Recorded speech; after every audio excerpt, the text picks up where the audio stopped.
Welcome to another episode of The Hot Seat, powered by Sri Lanka Insurance here on Light 87. In today's episode, we are speaking to Jekhan Aruliah, who is a commercial and social entrepreneur. Jekhan, thank you so much for joining us today. No, thank you for inviting me. Now, first of all, I think we need to probably have to tell the audience, what does your work as a social and commercial entrepreneur entail? Okay, so I'm based in Jaffna.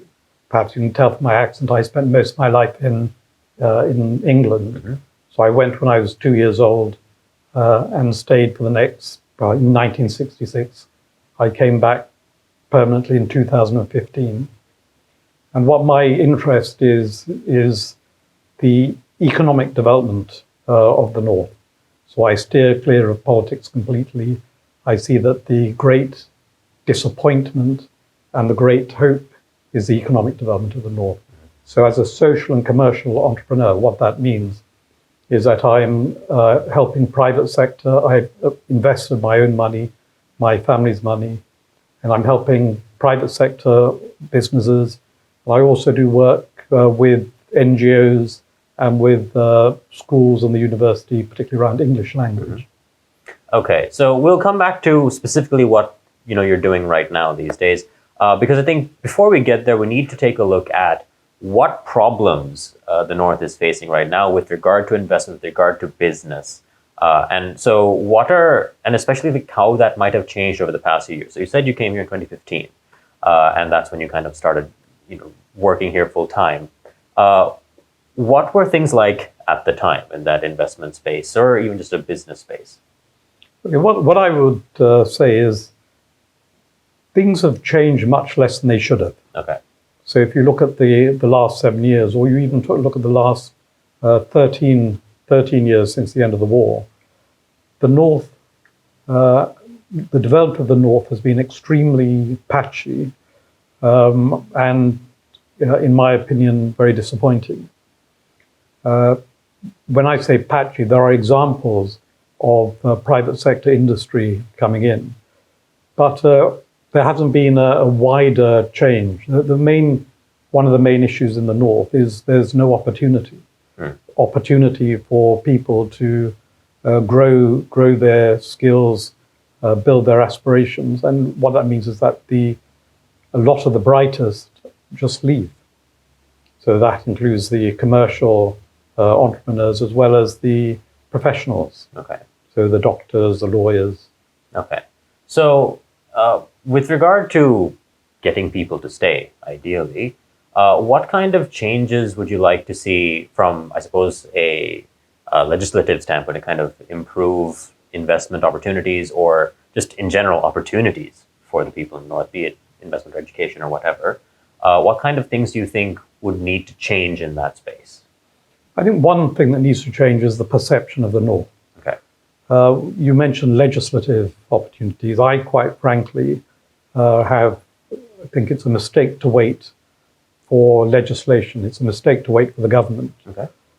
Because the government has, in my opinion, failed not only the North, but all regions outside the Western Province.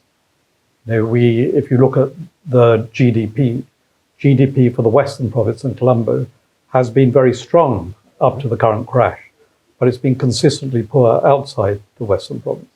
So what I think, particularly for the North, what needs to happen is that the private sector needs to change its perception, see the opportunities there. The North has a unique advantage, which is the diaspora. Mm-hmm. The diaspora is extremely powerful, extremely well networked, extremely skillful. But in my opinion, the diaspora has failed to do what it should have done in the North. It's failed to come back and invest and bring opportunities. One thing I say repeatedly is what the North is looking for is not just money. So we're not just waiting for the diaspora to send hundreds and thousands of dollars to the North. The diaspora needs to open networks. It needs to open routes to market. It needs to bring cutting-edge skills. So there's more than just money that's needed, and that has not come. Okay. And this isn't the fault of the government. Mm-hmm. This is the fault of the diaspora. and also the fault of the people in the north. Okay. So let's explore that a little bit more, because what do you think it is that is really holding back the diaspora or anyone else who is interested in investing in, why, like, what is wrong with the perception of the area, or any other factors you feel are hindering that kind of investment? So if we look at the perception now, because I've spent a large part of my life outside the country, and I'm quite well linked with people in the Tamil diaspora, there is a perception that in the north people are lazy, that the young people are living on remittances, they're drinking, they're taking drugs. I think the young people drink and they take drugs everywhere, whether it's in Colombo or Kandy or in Jaffna or in London or in Sydney. This is not a reason for not investing in the north. People say, is it a good time to invest in the north? And what I would say is that there is no good time or bad time to invest in the north. There are only good investments and bad investments. And the trick is to find those opportunities.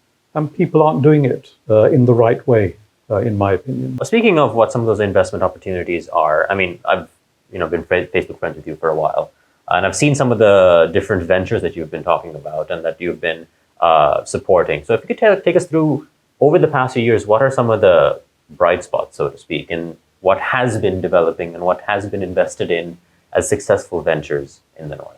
Okay, so what do I call them bright spots? What I would call them is proofs of concept. Much better term. And one example I would give is a very good friend of mine, a guy by the name Sugandhan. Now, he came back from Canada. He was one of the many young men who fled the war. Once he got to his late teens, went to Toronto. He built his career there. And then at the age of 40, he decided to move back. He was a successful manager in one of the biggest office furniture manufacturers in Canada. He wanted to come back so that his children would have some exposure to the north. But what Sugandhan showed is, in his example, is that if you can create a route to market, then you can take the Jaffna products around the world. But it's not enough to create a route to market. If you look at the products in the north, they are substandard. The reason they're substandard, one of the reasons they're substandard, is for 30 years they were protected from competition with world products and services because of the embargoes on both sides, government embargoes and LTTE embargoes. So you had a closed market, and we're looking at products from the cooperatives. So you're looking at arak, you're looking at toddy, you're looking at jaggery, and many other spices. What this proof of concept was is that Sugandhan worked with the cooperatives, some of which were going bust. Because he has a lot of experience in supply chain from his experience with the office furniture in Canada, he went to Toddy Cooperative and he said, if you can produce your product to this standard, I will buy all of it. Okay. He showed them how to improve the standard. He put some of his own money in to improve their machinery and their techniques and their training. And then he bought everything they could produce and he exported it. So working with the cooperatives, the cooperative movement in the north is famous, is ancient, but is also failing until someone like Sugandhan can come in. So here we see the importance of the route to market, the knowledge of the international trade routes. And that's an example of what the diaspora can bring. Okay. Another example is in the IT industry. So in the north we have, actually it's a national thing, the Yale Geek Challenge. Okay, yes. So run by Yale IT Hub. Yale IT Hub was set up by a group of IT professionals from the Tamil community in Jaffna, but also importantly in Colombo and internationally. And they set up this competition, the Yar Geek Challenge. And what that competition did was it brought young people together in teams to learn how to cooperate, to how to produce a product to a decent standard.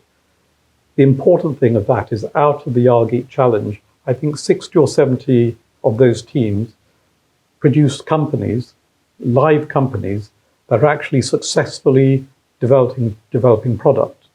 Companies like SenseMate, which is doing Internet of Things products, some company like Aruliah, which is doing hospital management products, and several others.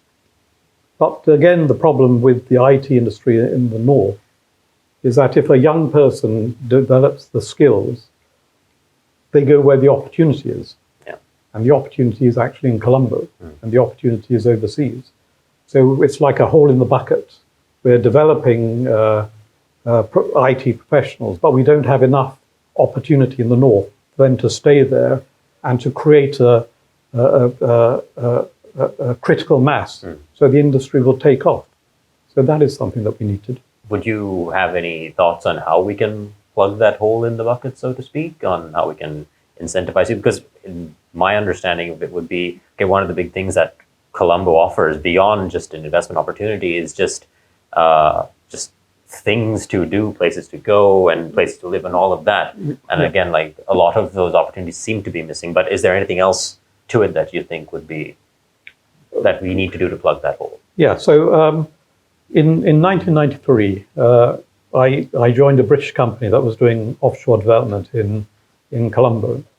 That was a time some of your listeners may remember the Y2K bug.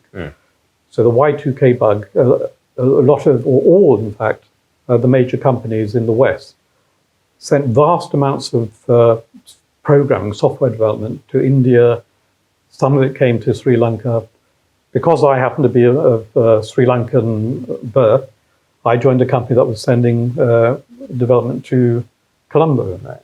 And what it taught in Colombo back in 1993, the software industry in Colombo was about the same as it is in Jaffna now. Okay. So it was, quite basic. What the Y2K bug taught was not coding, but discipline. So it taught how to follow specs, ISO 9000, how to test properly. It was a discipline more than the coding that Y2K bug taught Sri Lanka and India. And you look at companies like Tata Consulting, HCL, you look at companies like Cognizant, they became so powerful that they went back and ate the lunches of the IT companies in the United States and in Europe.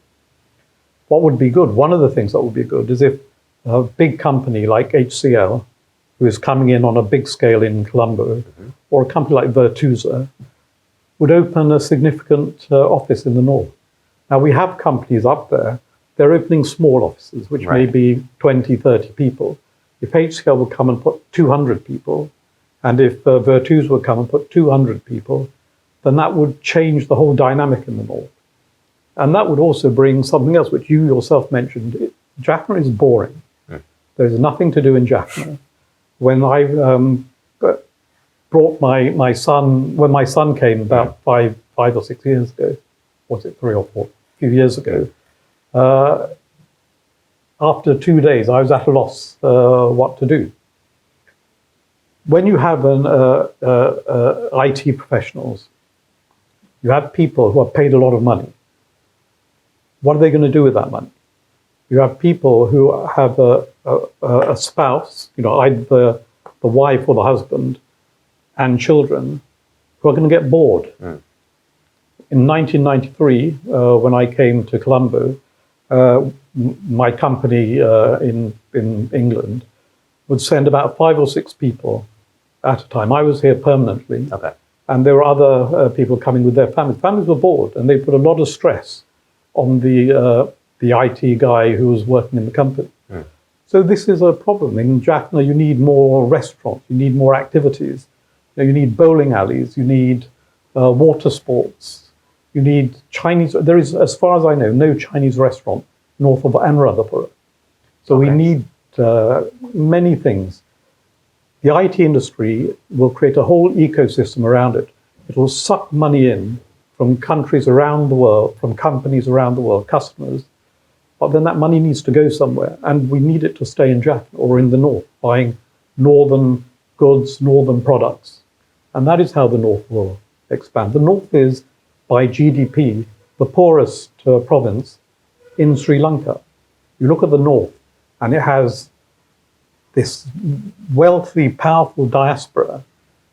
And now, 13 years after the end of the war, the north is still the poorest province. When it comes to building new avenues, like I said, like different areas in which people could just spend their money in the north and all of that, and also coming back to the point of having companies invest in bringing routes to market for different existing products, would you be able to give us an idea of maybe some areas that the diaspora or any other even extant companies in Sri Lanka would be interested in investing in that seem to be missing the attention that they need right now? Okay. The sort of opportunities that exist is value addition. Okay. So value addition on agricultural produce or on seafood. The north has, before the war, the north was the largest producer of seafood. Mm-hmm. If you look at the coast, the northern coast, according to, I think it's an ADB report, 40% of Sri Lanka's coastline is in the northern province. Right. Because we have all the islands, we have the lagoons, we have the wetlands. Mm-hmm. Now the north is nowhere. What the north produces, so I go quite often with my friend to the Guranagar fishing harbour. Mm-hmm. It's a wonderful place. The market is 20 feet away from the sea. Okay. The boats come in, the fishermen get buckets of prawns or fish, they just toss it out into the market and you buy it straight from there. Vans are coming in from Colombo, they're getting the best prawns, icing them, taking them straight down as raw prawns. Mm. Crabs are being taken away and probably appearing at famous crab restaurants. Yeah. And I think people may know what they are. Mm-hmm. And they pay for every dollar they pay in the north, they probably charge $20 in the south. Yeah. Now, we should be able to do value addition on that. If you look at the agricultural produce, so you're looking at mangoes. In season, mangoes are so cheap. In season, limes are so cheap that what I'm told is the farmers don't even bother to harvest them. Wow. Out of season, you can't get a mango for love nor money. We should be able to value add. We should can it. We should turn it into cordials. Mm. This does happen, but not in the north. So there is a lot of opportunity that people could find in the north, simply in value addition. But my feeling is that companies in Sri Lanka are not ambitious. Okay. And I mean all of them. And what that, when I look at, so I have a lot of friends in the IT industry, mm-hmm. but I think after this interview I will have fewer friends in the IT industry. But if you look at the growth of the IT industry in India compared to the growth in Sri Lanka, if you look at central bank figures, the growth of the IT industry per year before this whole crash mm-hmm. was something like 5% a year. If you look at the same in Tamil Nadu, you're looking at double figures growth. So the companies, the IT industry, as an example, because I was in the IT industry, mm-hmm. provides a good living, a very good living, to a relatively small number of people. And they give excuses like there aren't enough IT graduates. You don't need IT graduates to go into the IT industry. If I want someone to swap my kidney for somebody else's kidney, I want someone who's been to university. Mm. But if I want someone to develop an app for me, with 3 months, 6 months, there are kids in their bedrooms who are developing apps and making a lot of money from that. So the whole thing about the IT industry saying we don't have enough computer science graduates is nonsense. Okay. And would you say that what with the increased push towards like just diversified work and especially work from home opportunities, companies, people just work from wherever they are. Would that be something that you think a lot of companies could be convinced to do, especially in the North? I would imagine so. Well, actually, some companies are. Okay. So I know that there are companies, for example, SensMate. So SensMate is a company that started off as a group of Jaffna boys who did well in the Yargeek Challenge. Mm. And then they followed a rocky road, and then they found a beautiful scene. But they were all in Colombo. Right. So but thanks to COVID-19, the silver cloud around the silver lining around the cloud, they were forced to send some of their staff back to the north to work from home. Then they found that this was actually quite productive. So now that all the lockdowns are finished, SensMate is still maintaining a team in the north. Okay. And there are other companies that are also doing that. I know there's a company called Zeberot, which has had a team in Colombo. Their office is in Velavath. Again, this is a company based in London. Right. They find their clients in the UK and Europe, and they have their development done previously in Colombo. Mm. Now they have an office in Jaffna. So it is happening, but not enough. Okay. And I think we need this critical mass. If you're in London and you're in the IT, for me, in the IT industry, I changed my job after I graduated every 3 years. Right. Now in Jaffna, there isn't enough opportunity. When you change your job, you have to find another exciting job which will pay you more money, give you more responsibility. Finding that in Jaffna is hard. Mm. So you have to find that in Colombo or overseas. Now, if a company like HCL or Virtusa, who have a huge range of opportunities, were to set up in the north, then that would allow, as people change their jobs, to stay in the north and grow the capability, build that critical mass. So now from there, let's actually take a look at some of the work that you've been doing specifically with regard to investment. You have built a building in there as well. Can you tell us a bit more about that? Okay, so when I came back in 2015, my family had some ancestral land, which is very close to Jaffna University. So my feeling across Jaffna, and I think across the north, but particularly in the Jaffna Peninsula, there is a lot of land that's owned by diaspora, which is doing nothing. Right. You drive around Jaffna and you'll see houses still wrecked from the war, or just an empty piece of land.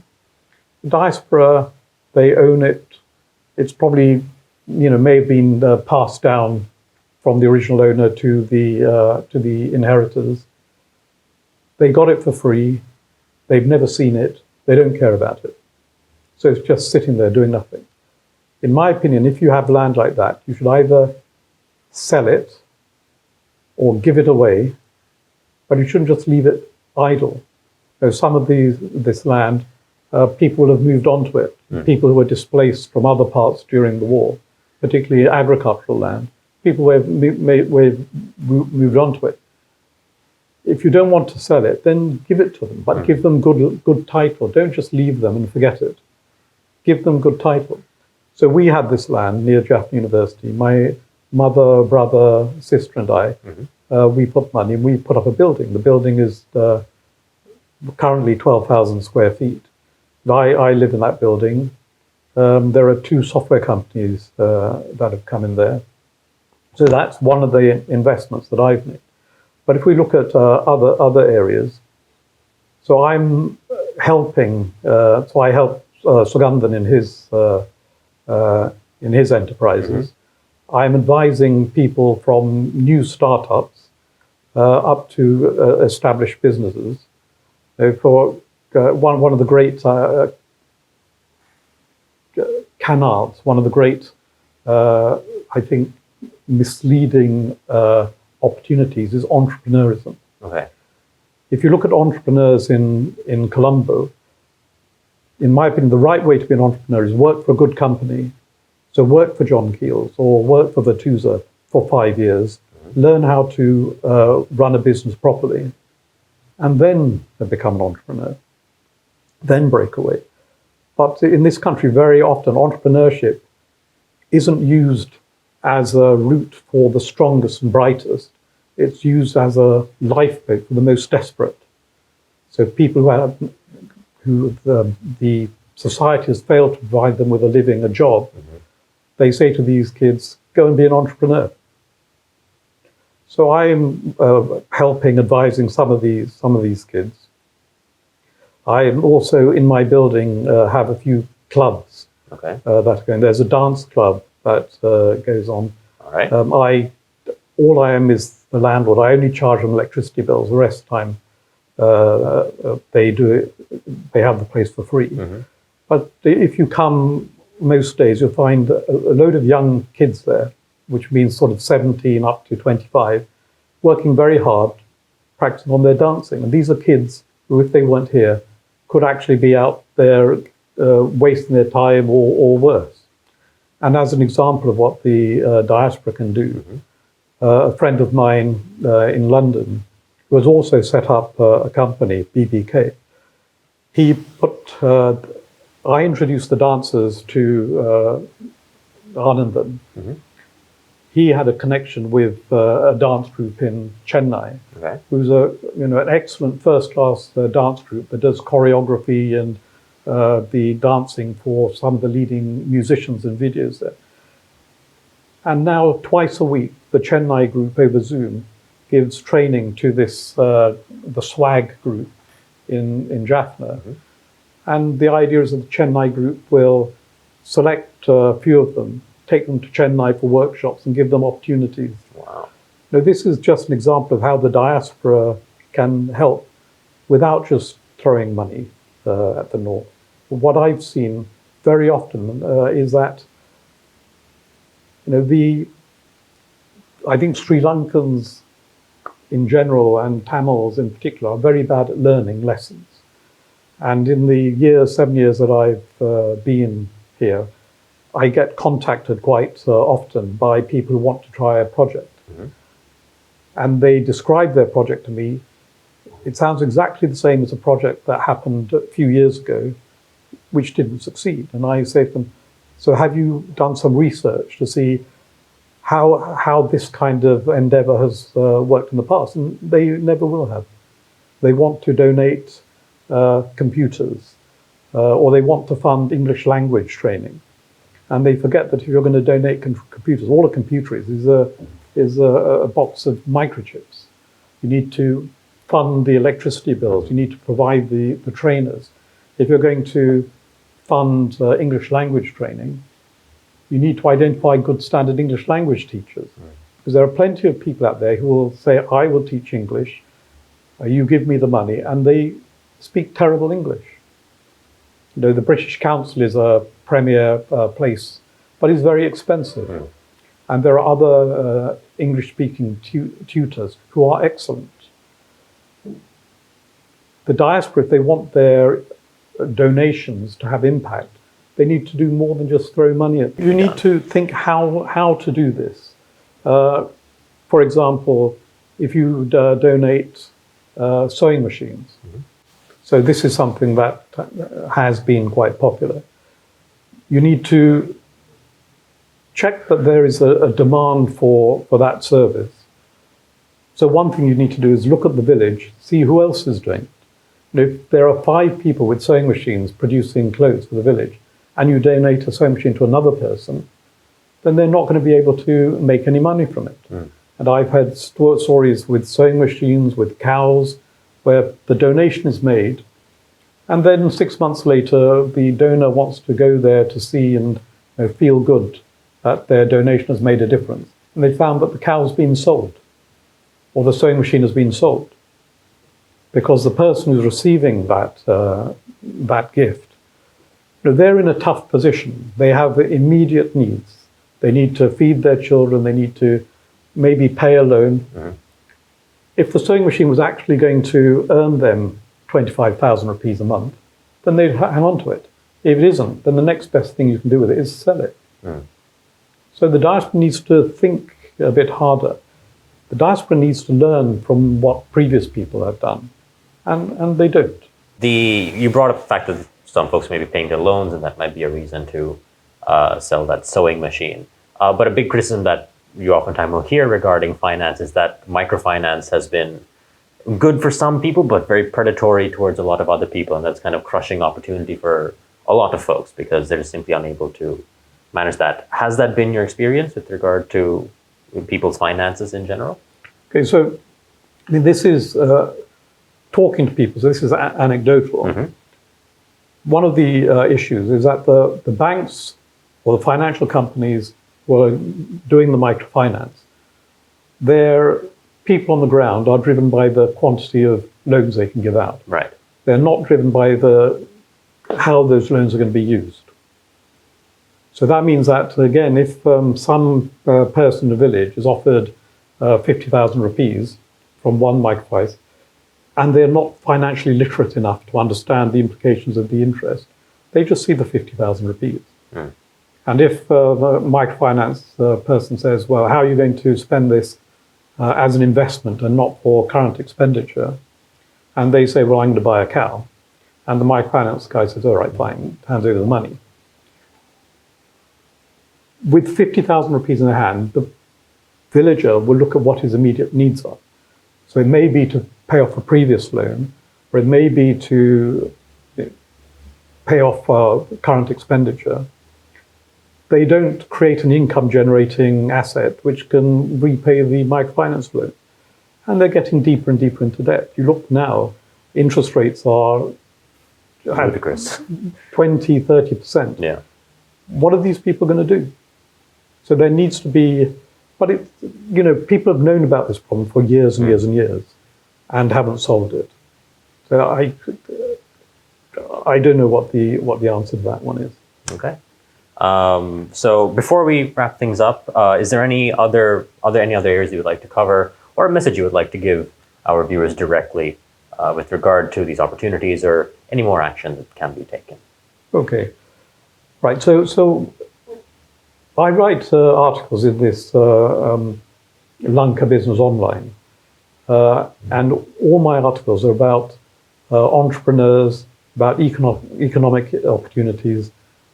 I never write about politics. I never get involved in politics because I haven't seen politics provide any significant value add, not only to the North, but to the whole country. Now, I would advise people, I'd ask people, come and take a look. Come to the North, come to Jaffna and see for yourself. Look at what the opportunities are. If you're a commercial company, look whether you can buy goods and services from the North. If you're buying food and drink, then you can go to somebody like Sugandhan. Or if you're looking to get software developed, then you can go to one of the IT companies in the North. So the only way to help the North is not just to send money. I'll give you another example. Some schools in the South raised 5 million rupees to put smart boards in a leading school in the North. And a couple of these people came to meet me and asked me about this. When I asked them, they said, this school already has 3 smart boards and they don't use 2 of them. No. Okay. So I said, look, if they already have 3, they're not using 2, why do you want to give them another 12? I said, instead of giving them 12, give them 11. You keep about 500,000 rupees. Use that 500,000 rupees to bring trainers. And when I say trainers, I don't mean go to the supplier, because his idea of a trainer is how you switch the thing on, how you switch it off, and how you change the light bulb. But bring teachers who have used a smartboard. A smartboard is just a tool to make the education process more compelling for the children. Because there are different methods of doing that. You will probably have to bring someone either from Colombo or from London or New York. So pay for their airfare, keep them there for a month. But this group said they didn't want to. They only wanted to donate the smartboards. And I have a feeling that very often the motive for these donations is the photo opportunity. I ask even some of the NGOs, when you've done your projects, do you do a post-project review? Do you have a lessons learned session? So that the next project will be better than this one. And when you do a lessons learned session, make it public, so that not only your organization learns lessons, but everybody does. So these are things that I would say there's a huge potential force to lift the North very high, to lift it from being, for God's sake, the poorest province in Sri Lanka, with all these assets in the diaspora. There's that huge opportunity which we're completely missing, and something should be done about that.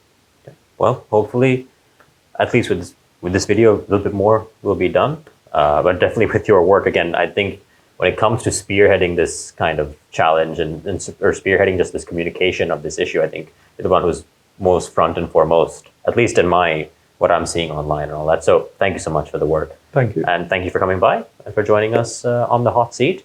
Ladies and gentlemen, Jekhan Aruliah. Thank you very much. Thank you. Stay tuned for more episodes of The Hot Seat, powered by Sri Lanka Insurance and us here at Light 87. Thanks so much for watching.